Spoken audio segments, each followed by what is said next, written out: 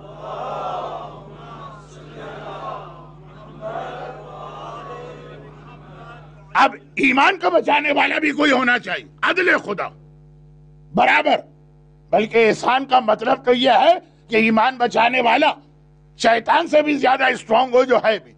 اب دیکھیے ایمان بچانے والا، اسی کو ایمان بچانے والے کو اگر ہم شارٹ کریں تو اس کو کہیں گے مولا۔ اب یہ آیت آپ نے سن لی نا، جو لوگ شروع مجلس سے بیٹھے، اللہ ولی، اللہ مولا۔ مولا کا کام کیا ہے؟ یخرجہم من الظلمات الی النور، اندھیرے سے روشنی کی جانب لے جاتا، یہ مولا کا کام۔ غدیر قم کا اعلان کیا تھا، ان اللہ مولایا وانا مولاکم ومن کنت مولا فہذا علی مولا۔ بات اللہ کے مولا ہونے سے شروع ہوئی تھی کہ اللہ تمہارا مولا ہے، مولایا میرا مولا، اور اللہ مولا آیت الکرسی میں بتا دیا اللہ نے کہ میں کس کام کے لیے مولا ہوں، تمہیں اندھیرے سے اور ڈارکنیس سے ہدایت کی لائٹ اور نور میں لے جاتا ہوں، یہ مولا کا کام ہوا۔ تو کہا میں، پھر پیغمبر نے کہا میں تمہارا مولا، جس کا میں مولا اس کا علی مولا، یعنی علی کا کام یہ ہو گیا کہ لوگوں کو اندھیرے سے روشنی کی جانب لائے، گمراہی سے ہدایت کی جانب لائے، ڈارکنیس سے لائٹ کی جانب لائے، یہ علی کا کام ہو گیا۔ اور یہاں پر اندھیرے سے روشنی میں لائے یہ کہا، یہ نہیں کہا جو لوگ اندھیرے میں پیدا ہوئے۔ آج کل کیونکہ اب دنیا گلوبل ولیج بن گئی، نالج بہت زیادہ پھیل گئی ہے، تو ہر ایک کو پتا دنیا میں کتنے ایسے ملک ہیں جن کے بارڈرز اس انداز کے بن گئے کہ آدھا مکان ادھر ہے اور آدھا مکان ایک ہی گھر ہے، 2 کمرے ادھر ہیں 2 کمرے ادھر ہیں۔ ڈرائنگ روم آپ کا مثلا کینیڈا میں ہے تو آپ کا بیڈ روم امریکہ میں، واش روم اگر آپ کا افغانستان میں ہے تو کچن معلوم ہوا پاکستان میں ہے۔ یہ انڈیا، یہ پاکستان افغانستان کا بھی بارڈر، یہ امریکہ کینیڈا کا بھی بارڈر، اور دنیا کے تقریباً ہر علاقے میں ایسے بارڈر۔ اب ہوتا کیا کہ ابھی ہم بیٹھے ہیں امریکہ میں، 2 منٹ کے بعد کینیڈا میں، 4 منٹ کے بعد واپس امریکہ میں آ گئے، ہاتھ دھونے کے لیے گئے معلوم ہوا پہنچ گئے کینیڈا میں، کھانا کھانے کے لیے آئے تو معلوم ہوا آ گئے امریکہ میں، کھانا کھانے کے بعد پھر ٹوائلٹ بھی جانا ہے تو دوبارہ کینیڈا میں چلے گئے۔ صبح سے شام 50 مرتبہ یہاں سے وہاں جاتے ہیں، وہاں سے یہاں آتے ہیں۔ اب جو آیت آئی ہے نا اللہ کے مولا ہونے کی، لیکن جس کے ذریعے میں علی اور اولاد علی کے مولا ہونے تک آ رہا ہوں، وہ آیت یہ بتا رہی یہ اندھیرے والے کو روشنی میں لاتے ہیں، گمراہی والے کو ہدایت پہ لاتے ہیں۔ اب چاہے وہ ایسا ہو جو پیدا ہی اندھیرے میں ہوا، شروع سے ہی گمراہ، اسے بھی ہدایت پہ لاتے، اور ایسا ہے جو پیدا ہدایت میں ہوا چلتے چلتے گمراہی میں چلا جاتا، اس کو بھی لے کے آتے ہیں، اور پھر وہ چلا جاتا ہے پھر اس کو لے کے آتے ہیں، اور پھر چلا جاتا ہے اس کو لے کے آتے ہیں۔ یہ ہے اس حدیث کا ایک مطلب یا انٹرپریٹیشن۔ آخری زمانے میں صبح کو ہوگا مومن، شام کو ہوگا کافر، شام کو ہوگا مومن، نیکسٹ مارننگ ہوگا، شام کو ہوگا کافر، اگلی صبح ہوگا مومن۔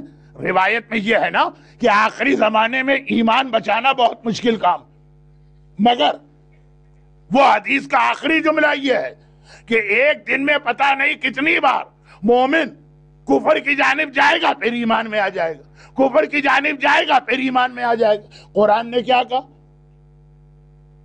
وَالَّذِينَ أَوْلِيَاؤُهُمُ الطَّاغُوتُ يُخْرِجُونَهُمْ مِنَ النُّورِ إِلَى الظُّلُمَاتِ، جن کا مولا شیطان ہے وہ ان کو نور سے اندھیرے میں لے گیا، اور جس کا مولا اللہ ہے، رسول ہے، علی ہے، وہ اندھیرے سے روشنی میں لایا۔ اب صبح سے شام تک یہی ہوتا رہے گا تو یہ عدل خدا ہے کہ اگر طاغوت کو اور شیطان کو رکھا تو ساتھ میں امام کو بھی رکھا، لیکن دنیا کا بڑے سے بڑا بیمار صحت یاب نہیں ہو سکتا اگر وہ طبیب کی دوا استعمال کرنے پہ راضی نہ ہو. ڈاکٹر نے دوا بتا دی کہ دوا کھاؤ تمہارا پرابلم سالو ہو جائے گا, آپ دوا ہی استعمال نہ کریں. چمتکار یا معجزے کے ذریعے سے دنیا کا نظام نہیں چلتا. دنیا کا بڑے سے بڑا ہدایت کرنے والا آپ کو سیدھے راستے پہ نہیں لا سکتا اگر آپ اس کے انسٹرکشن کو فالو نہ کریں. آپ کو انسٹرکشن ملتے ہیں, آپ کی گاڑی کا جی پی ایس بولتا ہے turn first right third left, first right third left, اگر آپ اس کو فالو نہ کریں وہ بولتا رہے آپ اپنی منزل پہ نہیں پہنچیں. اب امام ہمارے ایمان کو بچاتے ہیں تو کس طرح بچاتے ہیں وہ بھی دیکھی. اور پھر کل سے بات آگے بڑھے گی کہ شیطان, وہ جو بات ہو رہی ہے نا کہ وہ لے جاتا ہے ہمیں اندھیرے میں, تو وہ کن چیزوں کی مدد سے لے جاتا, خود شیطان کیسے گمراہ ہوا, خود شبس ابن ربی کیسے گمراہ ہوا. باتیں کل سے شروع ہوں گی, آج تو پہلے عادل کار رحمت والا پہلو. اب ہمارے پاس واقعات میں معصومین کے بہت سارے واقعات ہیں, بہت ساری سٹوریز ہیں. سٹوری کے اندر اگر مطلب فکشن ہو گیا تو نہیں, فیکٹ. بہت سارے واقعات ہیں, لیکن ایک انٹرسٹنگ ٹاپک یہ ہے کہ غیبت کے زمانے میں زمانے کے امام نے کس کس سے ملاقات کی. اچھا, اتنے سارے واقعات ہیں کہ اس کو ڈینائی تو نہیں کر سکتے. وہ حدیث بھی اپنی جگہ صحیح کہ جس نے غیبت میں یہ کلیم کیا یا دعویٰ کیا کہ اس نے میری زیارت کی ہے وہ جھوٹ بول رہا, وہ حدیث بھی صحیح. اور یہ بھی صحیح کہ محمد بن یعقوب کلینی ہو کہ شیخ صدوق ہو, شیخ مفید ہو کہ سید مرتضی ہو, شیخ توسی ہو کہ محقق ہلی, علامہ ہلی ہو کہ فخر المحققین, شہید اول ہو کہ شہید ثانی, محقق کرکی ہو کہ شہید ثالث, آغا باقر وحید بیبہانی ہو کہ علامہ مجلسی, بحر العلوم ہو کہ کاشف الغطاء. یہ بھی صحیح ہے کہ ان سب کی امام سے مختلف موقعوں پہ ملاقات ہوئی ہے, وہ بھی صحیح ہے, یہ بھی صحیح. دونوں کیسے صحیح ہوں گے؟ وہ انشاءاللہ بات تو ابھی شروع ہوئی ہے, محرم کی آج دوسری ہی مجلس ہے, بات آگے بڑھے گی, لیکن اس کو آج ایکسپلین کرنے کا وقت نہیں. تو غیبت میں امام کی ملاقات کے اتنے سارے واقعات ہیں کہ وہ حدیث صحیح ہونے کے بعد بھی جو غیبت میں زیارت کا دعویٰ کرے کہ میری زیارت کی ہے وہ جھوٹا. اس کی ایکچوئل ورڈنگ میں نہیں پڑھ رہا ہوں, جو عام لوگوں کے ذہن میں حدیث ہے وہ پڑھ رہا ہوں, وہ بھی صحیح, لیکن واقعات اتنے اور ایسے لوگوں کے جو پلر ہیں شیعت کے, اگر ہم ان کی باتیں نہ مانیں تو یہ 1 یا 2 یا 4 یا 6 عالم تو ہے نہیں, یہ پورا وہ سلسلہ مرجعیت تو تقلید ختم ہو کے رہ جائے. اور ان میں بہت سارے تو ایسے ہیں جو مراجع ہیں بھی نہیں, محدثین ہیں, ساری حدیثیں ختم ہو جائیں گی, مفسرین ہیں, قرآن کی ساری تفسیر ختم ہو کے رہ جائے. تو خلاصہ یہ ہے کہ اس پر بعد میں بات کریں گے, ابھی تو یہ. اب جو امام کی ملاقات لوگوں سے ہوئی تو اس کو بھی کیٹیگرائز کیا گیا, ساری ملاقاتیں ایک کیٹیگری کی نہیں. بعض لوگ خالی ان کی خواہش تھی کہ امام اپنی زیارت ہم کو کرا دے, چنانچہ انہوں نے اس کے لیے مختلف عمل کیے. ہمارے یہاں کتابوں میں امام کی زیارت کے لیے بہت سارے عمل لکھے ہیں. مشہور ترین تو آج کل مسجد سہلہ میں 40 شب بدھ جانا ہے, جس کی وجہ سے زیارت کے سارے قافلے وہاں جاتے ہیں اور کوشش کرتے ہیں کہ اگر فلائٹ اور ویزے کا پرابلم نہ ہو تو وہی جو مخصوصی کی راتیں وہاں پہ جائیں. لیکن اس کے علاوہ بھی کچھ عمل ہے. خیر, ایک وہ تمنا کی زیارت کی, امام نے زیارت کرا دی. ایک یہ ہے کہ کوئی کسی بہت بڑے پرابلم میں مبتلا تھا, اس نے کوئی عمل نہیں کیا, صرف امام کو پکارا اور امام نے آ کے اس کے پرابلم کو سالو کیا. ایک یہ ہے کہ کوئی آدمی بہت نیک اور بہت اچھا تھا, مگر کوئی ایک آدھ وہ ایسی مسٹیک کر رہا تھا کہ کسی کو ہمت نہیں پڑ رہی تھی کہ اس کو بتائے. بہت ہی نیک آدمی، بہت ہی مقدس آدمی، بہت ہی متقی آدمی، بہت ہی پائس آدمی، ڈیو ٹو اینی ریزن ایک غلطی کر رہا، اب اس کا اسٹیٹس اتنا ہائی ہے کہ اس سے کہتے ہوئے ہم کو بھی شرم آتی، ہیزیٹیشن، امام نے آ کے اس کو بتا. اس طرح سے کیٹیگریز ہیں. ان میں سے ایک کیٹیگری یہ کہ وہ لوگ جن کے جنازے پر امام نے آ کر ان کی نماز جنازہ میں پارٹیسپیٹ کیا، جس کی نماز جنازہ میں امام نے شرکت کی اور اس کے ایمان کی گواہی دی، اللہم ان ھذا عبدک وابن عبدک وابن امتک نزل بک خیرا وانت خیر منزول بہ اللہم ان لا نعلم منہ الا خیرا. یا اگر عورت ہے تو لا نعلم منہا الا خیرا، جس کے جنازے پر امام نے یہ جملہ کہا، اے خدا میں گواہی دیتا ہوں کہ یہ مرنے والا مرد یا عورت خیر پر. خیر ولایت علی کا دوسرا نام ہے، ولایت علی، ولایت اللہ، ولایت رسول، ولایت علی، اس کا نام خیر ہے. میں گواہی دیتا ہوں کہ اس کا عقیدہ صحیح تھا. اب جب امام یہ آ کر کہہ دے تو دیٹ مینس یہ اس کیٹیگری میں ہے جس کا ایمان پروٹیکٹڈ ہے. جو ہم 2 دن سے بات کرنے کی کوشش کر رہے کہ ایمان کہیں ہاتھ سے نہ نکل جائے، اس کا ایمان تو ہاتھ سے نہیں نکلا مرتے دم تک. زندگی میں آپ کسی کے بارے میں نہیں کہہ سکتے. ایک آدمی کی ایج 70 ہو گئی اب تک مومن ہے، مرنے سے 5 منٹ پہلے بھی وہ ایمان چھوڑ سکتا. ایک آدمی کی ایج 95 ہو گئی، بھئی اب تک تو ایمان بچا لی، اب کیا ایمان ہاتھ سے نکلے گا؟ نہیں، ابھی بھی چانس ہے. 1 منٹ پہلے بھی ایمان، لیکن جب مر گیا اور جنازے پہ گواہی آ گئی، دیٹ مینس اس کا ایمان محفوظ ہے. تو اب یہ ریزننگ کہ آخر وہ لوگ جن کے جنازے پر امام آتے رہے تو آخر ان میں کیا ایسی خاص بات تھی؟ کیا وہ مراجع تھے؟ مرجع میں سے کسی کا واقعہ نہیں ملتا. یقین ہے کہ امام ہوں گے لیکن واقعہ نہیں ملتا کہ اس کے جنازے پر امام آئے. وہ کون لوگ؟ عام لوگ، وہ بڑے بڑے علماء، بڑے بڑے مقدس و زاہد اور عارف نہیں، عام لوگ. اور ان کے جنازے پہ امام نے نماز، دیکھیے میرے پوائنٹ کو سمجھنے کی کوشش کرے، نماز جنازہ کا مطلب ہے کہ آخری سیکنڈ تک اس کا ایمان بچا رہا. کیونکہ کل جو حدیث آئی کہ جب ملک الموت آتا تو شیطان بھی اسی وقت آتا. بہت سارے لوگ ساری زندگی شیطان کو بھگاتے رہے، آخری وقت میں اس سے مار کھا جاتے ہیں. لیکن نماز جنازہ، مرنے کے بعد تو کسی کا ایمان ختم نہیں ہوتا. کون لوگ ہیں؟ کیوں؟ یہ تو ایک پورے واقعات کی کیٹیگری ہے، لیکن اسٹارٹ ہوتا ہے وہ ایک ایسے امام سے جن کی غیبت نہیں ہے، جو دنیا کے سامنے تھے، پوری زندگی گزاری. پہلا واقعہ ان کا لکھا جاتا ہے تاکہ اصل پوائنٹ واضح ہو جائے کہ امام جنازوں پر آتے ہیں اور سینکڑوں میل کا فاصلہ طے کر کے آتے ہیں. اچھا وہ واقعہ اتنا مشہور ہے کہ مجھے پڑھنے کی ضرورت نہیں. شتیتا کے جنازے پر 7ویں امام مدینہ منورہ سے تشریف لائے نیشاپور.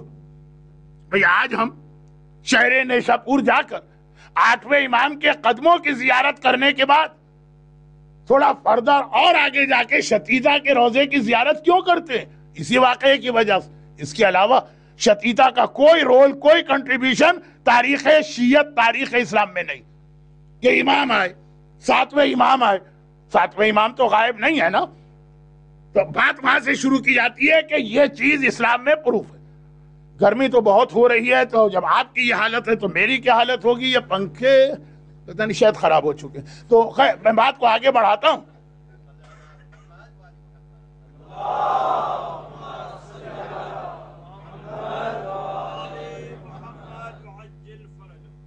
اب کیوں آئے؟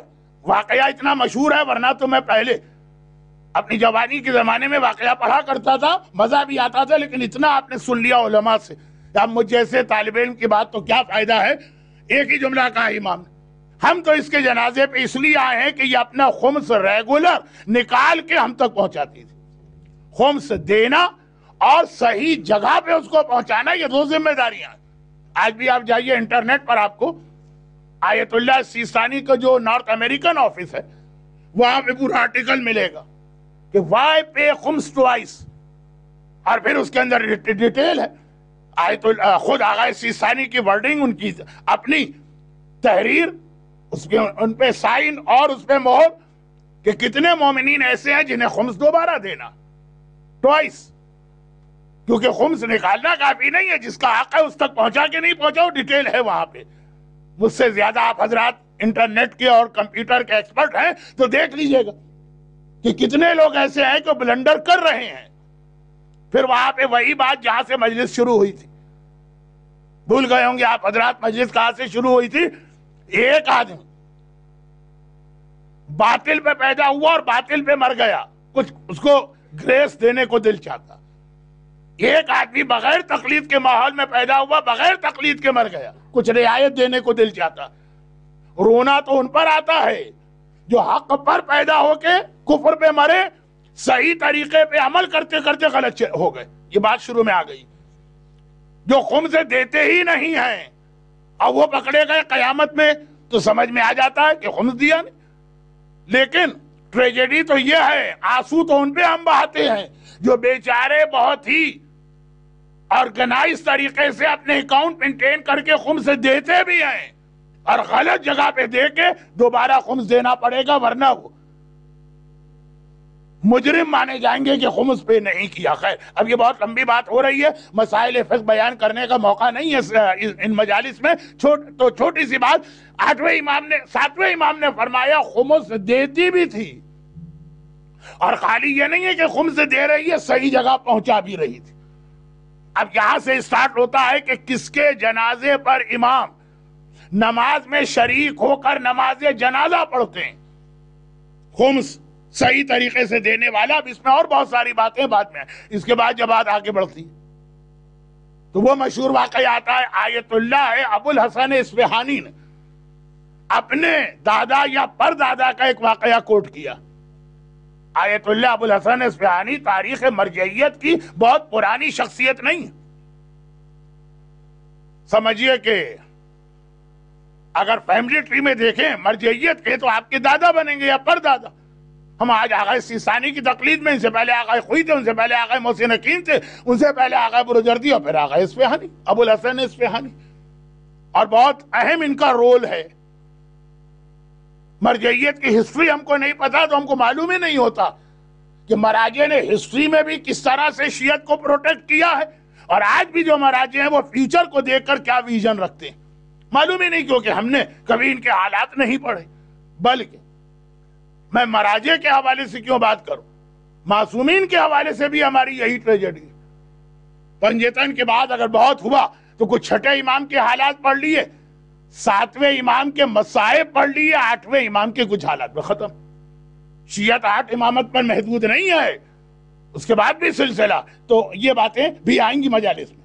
یا ایسے ہی میں نے نہیں کہا، یہ آپ کو کل سے جو مجالس شروع ہوں گی اس کے لیے مینٹلی پریپیئر کر رہا ہوں. لیکن بات یہ ہو رہی کہ آغا ابو الحسن اصفہانی کا بہت اہم رول ہے، کیونکہ سیکنڈ ورلڈ وار کے یہ مرجع تھے. ساری دنیا جب 2 کیمپس کے اندر اوپنلی ڈیوائیڈ ہو چکی تھی تو کس طرح بیلنس کرتے ہوئے انہوں نے شیعت کو بچایا، یہ ایک الگ سبجیکٹ ہے. وہ واقعہ کوٹ کرتے ہیں. اور صرف آپ کو آپ کے میموری کو ریفریش کرنے کے لیے، وادی السلام کا جو قبرستان نجف میں، وادی السلام کے قبرستان میں جو آج کل ہم جاتے ہیں، تو ایک زیارت وہاں پہ مقام امام زمانہ کی اب کی جاتی، پہلے نہیں ہو رہی تھی. پہلے سے مطلب جسٹ آفٹر صدام، کیونکہ حالات بہت خراب تھے وادی السلام میں. وہاں پہ کئی ایسے انسیڈنٹ ہوئے کہ ہم لوگ نہیں جاتے تھے، لیکن اب مقام امام زمانہ بہت سیف ہے، ہم وہاں جاتے بھی ہیں. مقام امام زمانہ کی ہسٹری کسی کو نہیں معلوم، عام آدمی. لیکن اگر آپ علماء سے پوچھیں تو وہ بھی آغا ابو الحسن اصفہانی کا ایک معجزہ وہاں پہ پیش آیا تھا امام زمانہ کے لیے. تو خیر، اب یہ مجلس کا جو سبجیکٹ ہے اس سے نہیں ہٹنا ہے. میں صرف کوشش کرتا ہوں کہ اپنے بعض مراجع کا کنٹریبیوشن بتا دوں، جس سے پھر مراجع کی عزت، ان کا احترام ہمارے دلوں میں اور بڑھے. تو یہ آغا ابو الحسن اصفہانی ہے، وہ سناتے ہیں اپنے فیملی کا ایک واقعہ، اور فیملی کے ایک بہت بڑے عالم کا واقعہ جو مرجع نہیں تھے لیکن آیت اللہ تھے. آیت اللہ العظمیٰ نہیں تھے جو مرجعیت کا ایک ٹائٹل، لیکن بہت بڑے عالم. ان کی موت کے بعد، کیونکہ اب وقت بہت کم رہ گیا ہے میں گھڑی کی سوئیاں دیکھ رہا ہوں اس لیے واقعے کو شارٹ کر رہا ہوں، یعنی جو اصل میسج ہے وہ آپ تک پہنچانا۔ ان کی موت کے بعد ان کی نماز جنازہ میں کسی نے زمانے کے امام کو دیکھا۔ اب ہر آدمی تو دیکھ بھی نہیں سکتا، یعنی دیکھے گا لیکن پہچان نہیں سکے گا کہ یہ امام۔ آپ کے ذہن میں کچھ سوالات آتے ہوں گے کہ جس نے دیکھا کہ یہ امام ہے تو اس کو کیسے پتا چلا یہ امام، بہت ساری باتیں، لیکن ٹو دا پوائنٹ آج ہم رہتے ہیں، یہ باتوں کا جواب بعد میں آتا رہے گا۔ زمانے کے امام کو خواب میں دیکھا، وہ نماز جنازہ پڑھ رہے ہیں اور نماز ختم ہوتے ہی غیبت میں چلے گئے۔ شتیتا بی بی کے واقعے میں تو یہ ہے کہ 7ویں امام نے نماز جنازہ پڑھی، اس کے بعد فوراً، وہ غائب نہیں تھے نا، 7ویں امام تو حاضر تھے، موجود تھے، وہیں رہے، تو اور تو کوئی پہچانتا ہی نہیں تھا امام کو۔ وہ راوی پہچانتا تھا جو ابھی 2 مہینے پہلے امام سے مدینے میں ملاقات کر کے آیا، تو اس نے پوچھ لیا کہ مولا آپ کیسے آئے، تو مولا نے وہ جواب دیا جو میں نے ابھی آپ کے سامنے کوٹ کیا۔ اب یہاں پہ تھا کہ امام آئے جس نے پہچان بھی لیا، اس سے پہلے کہ وہ زمانے کے امام تک جائے امام غائب۔ اب بہت پریشان، اس نے ان مرنے والے عظیم مجتہد کے خاندان والوں کو بتایا، یعنی اس خاندان میں سارے علماء،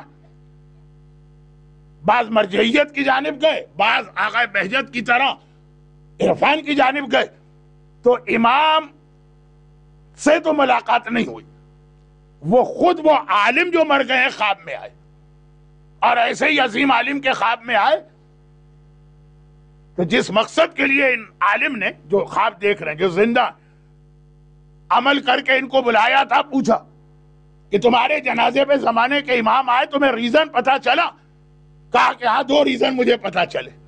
نمبر 1 یہ کہ 40 سال ہو گئے، میں نے 40 سال میں نہ کسی کی غیبت کی ہے نہ کسی کی غیبت سنی ہے۔ غیبت نہ کرنا بھی بہت مشکل کام ہے، لیکن نہ سننا ایک۔ دوسرا، 40 سال میں نے کبھی کسی نامحرم پہ نگاہ نہیں ڈالی، حتیٰ یہ کہ جب میرے چھوٹے بھائی کی شادی ہوئی اور اس کی بیوی گھر میں آئی، میری بھاوج اور چھوٹی بھاوج، لوگ کہیں گے یہ تو بہن کی طرح ہے، یہ بیٹی کی طرح، اسے بھی 40 سال گزر گئے، میں نے کبھی نہیں دیکھا۔ کہ یہ 2 نیکیاں اللہ کو اتنی پسند آئیں کہ زمانے کا امام آ کے میری نماز جنازہ پڑھ رہا، یعنی گواہی دے رہا ہے کہ اس آدمی کا ایمان آخری وقت تک باقی رہا، جس نے غیبت سے اپنے آپ کو بچایا، جس نے نامحرم کے انٹریکشن سے اپنے آپ کو بچایا۔ یا آپ کے ذہن میں ایک سوال آئے گا، تو لیکن اس کا جواب آپ مجھ سے آج نہ مانگی، آئندہ ضرور دوں گا، آج نہیں۔ آج اس کا جواب اگر اب آج کی مجلس و ختم ہے، لیکن اگر کبھی آپ کا دل چاہے کہ بھئی آخری سٹیج پر کوئی بات انکمپلیٹ نہ چھوڑا کرے، تو آپ جا کے جماعت سے بات کیجئے کہ مولانا کو فری ہینڈ دے دے، ٹائمنگ کی پابندی نہ ہو۔ لیکن یہ تو میں نے جوک میں کہا، الحمدللہ میرے اوپر ٹائم کی کوئی پابندی نہیں لگائی گئی ہے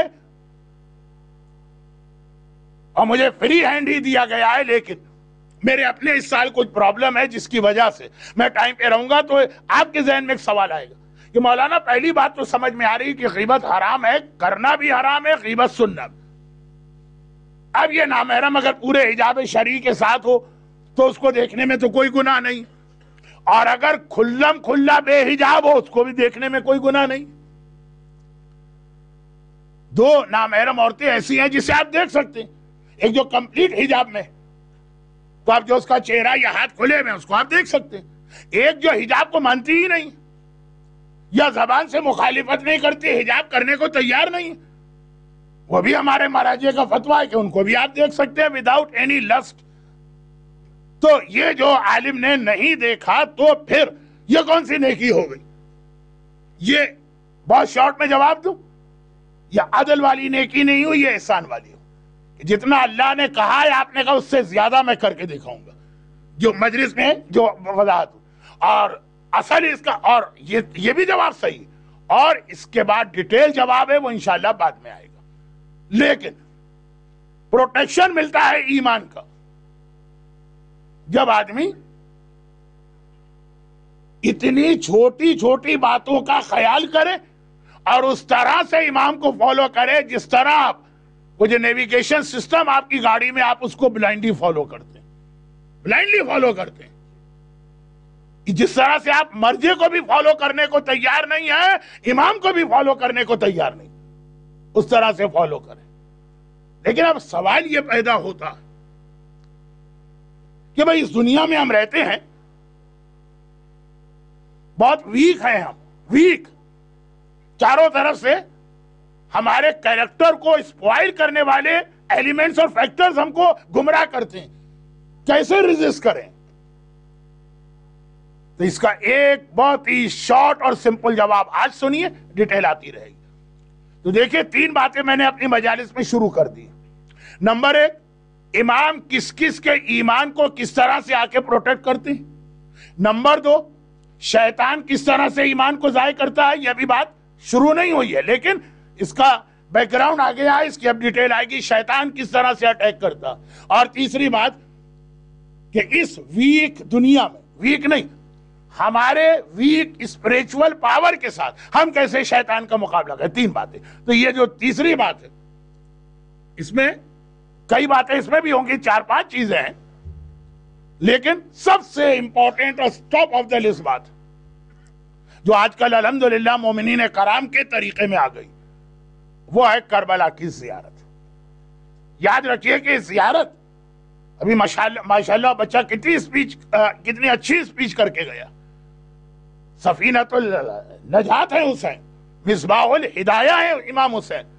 ذکر حسین مومن کے دل کو ایک عجیب طاقت دیتا، اور زیارت کربلا کی کر لے تو ہسٹری بھی گواہی دیتی ہے کہ سلیمان ابن سرد خزائی ہوں یا مختار ابن ابی عبیدہ ثقفی ہوں، کربلا کی زیارت پہلے کرتے ہیں، پھر اپنا جہاد شروع کرتے ہیں۔ اور آج بھی جو طاقت یہ زیارت دیتی ہے، جو آپ سال میں 3 دفعہ جا رہے ہیں، 4 دفعہ جا رہے ہیں، آپ کو بھی اتنا اندازہ نہیں ہے۔ یہی وجہ، شاید یہ بھی ایک وجہ کہ کربلا پہنچتے ہی حسین نے سب سے پہلا کام یہ کیا کہ اپنے زائروں کو یاد کیا۔ حسین کا جہاد بعد میں ہے، زیارت کی اہمیت پہلے۔ ہم زیارت پہ جاتے ہیں آقا حسین کے عاشورے کے جہاد کی وجہ سے نا، ورنہ حسین کے قدم مبارک مدینے اور مکے سے لے کر کربلا تک کتنی منزلوں پر تھے۔ ہم نہیں جاتے ان جگہوں کی زیارت کے لیے۔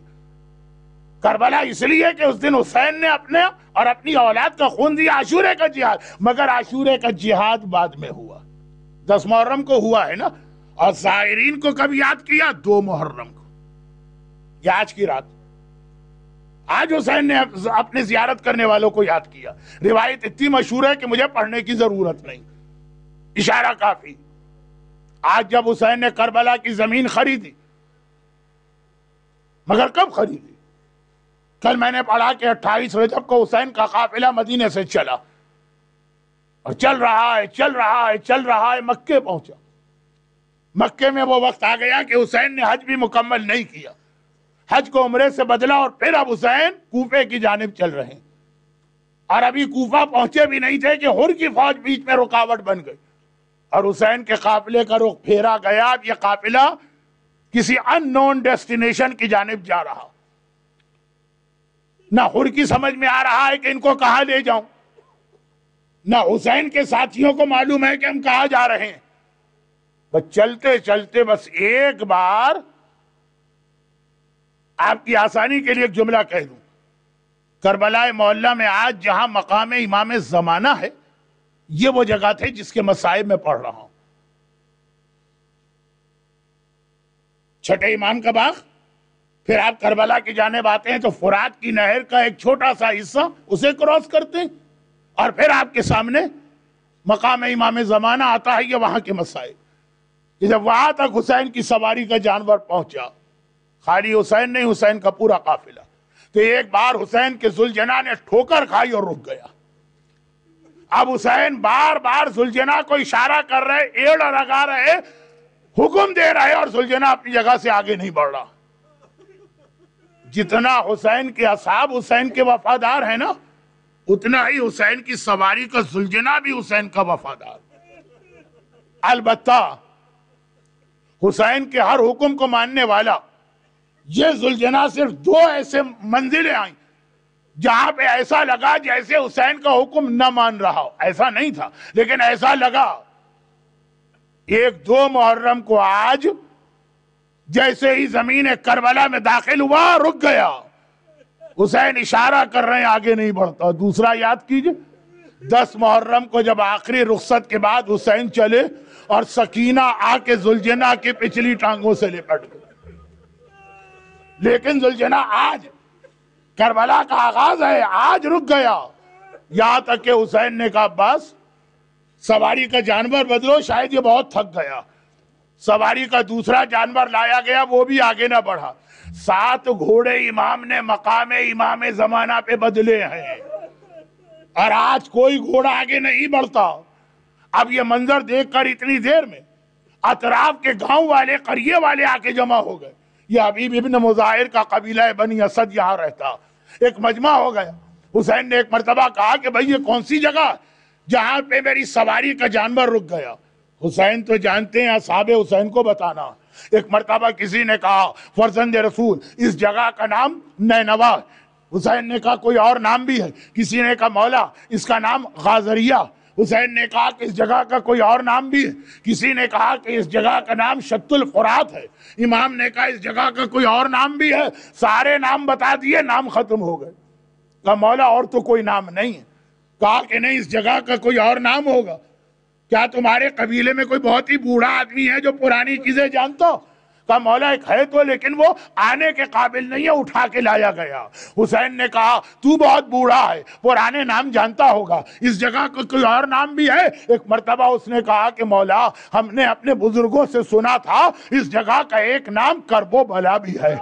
یہ کربلا ہے. بس جیسے ہی سنا حسین نے کہا پاس سواریاں بٹھا دو خیمے لگا دو سیدانیوں کو خیموں میں پہنچا دو. وہی بوڑھا تڑپ کے ہاتھ جوڑتا ہے. کہا مولا تو ہم نے اپنے بزرگوں سے یہ بھی سنا ہے کہ کوئی نبی اس زمین سے نہیں گزرا مگر اس کا خون یہاں نہ بہا ہو. ارے کوئی نبی کا بیٹا یہاں سے نہیں گزرا مگر اس کا خون یہاں سے نہ بہا ہو اسی لیے ہم نے اس کا نام لینا بند کر دیا. حسین نے کہا تم نے صرف اتنا سنا ہے اور مجھے تو ایک ایک تفصیل پتا ہے. یہی وہ زمین ہے جہاں ہمارے لاشیں پڑے رہیں گے جہاں ہمارے جگر کے ٹکڑے مارے جائیں گے. بس ایک بار حکم آ گیا سواریاں بٹھائی گئیں خیمے لگائے گئے. جیسے ہی خیمے لگائے گئے سیدانیاں خیموں میں پہنچی. زینب کبریٰ نے فضہ کو بلایا کہا فضہ ذرا جا کے میرے بھیا کو بلا کے تو لاؤ. حسین آئے زینب ابھی بہت سے کام کرنا اس وقت کیوں بلایا؟ زینب نے کہا بھیا یہ کون سی جگہ پہ تم نے قیام کیا؟ جب سے یہاں پہنچی ہوں میرا دل الٹا جا رہا ہے میرا کلیجہ منہ کو آ رہا ہے. جب سے خیمے میں آئی ہوں کسی بی بی کے رونے کی آواز سن رہی ہوں.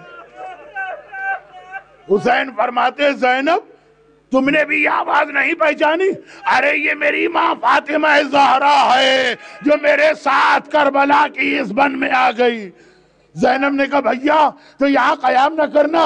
کہا تم نے اماں کو گرمیوں کی اس سخت گرمی میں چکیاں چلا کے مجھے پالتے دیکھا ہوگا نا وہ اسی کربلا کے لیے میری ماں نے مجھے پالا ہے.